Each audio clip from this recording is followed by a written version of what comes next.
রাজশাহীতে মেয়েকে উত্ত্যক্তের প্রতিবাদে বাবাকে হত্যার অভিযোগ উঠেছে। আকরাম হোসেনের মরদেহ নিয়ে বিক্ষোভ করেছে ক্ষুব্ধ এলাকাবাসী। দাবি জানিয়েছেন বিচারে। স্থানীয় বখাটের নান্টু সহ ৭ জনের নাম উল্লেখ করে মামলা হয়েছে। বোয়ালিয়ার তালাইমারি শহীদ মিনার এলাকা। বুধবার রাতে প্রকাশ্যে সন্ত্রাসী হামলার শিকার হন আকরাম হোসেন। ইট দিয়ে মাথায় আঘাত করা হয় তাকে।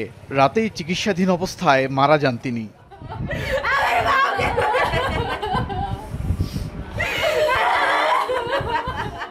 স্বজনদের দাবি, আকরামের মেয়েকে দীর্ঘদিন ধরেই উত্ত্যক্ত করছিল স্থানীয় সন্ত্রাসী নান্টু বিশাল সহ কয়েকজন।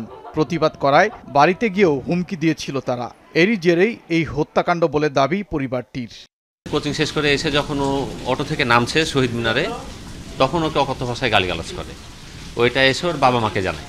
বাবা মাকে জানাইলে ওর বাবা যে ওর পরিবারকে অভিযোগ করে। এই গ্রুপের ছেলেপেলাকে আমরা দীর্ঘদিন ধরে চেষ্টা করেছি তাদেরকে শাসন করার, কিন্তু আমরা কোনো রকমই পারিনি। তারা অ্যাডিক্টেড, তারা নেশাখোর, বিভিন্ন রকমের নেশা খায়, মেয়েদেরকে উত্ত্যক্ত করে। বৃহস্পতিবার দুপুরে ময়না তদন্ত শেষে মরদেহ হস্তান্তর করা হয়। এরপর মরদেহ নিয়েই বিক্ষোভ করেছেন এলাকাবাসী। হত্যার বিচার দাবি জানান তারা।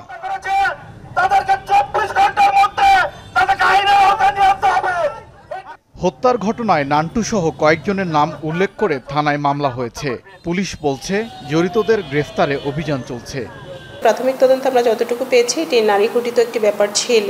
আমরা ভিডিও ফুটেজগুলো সংগ্রহ করছি এবং যারা আসামি আছে ঘটনার সাথে জড়িত, আমরা দ্রুতই তাদেরকে গ্রেপ্তারের ব্যবস্থা করে তাদেরকে বিচারের আওতায় আনা হবে।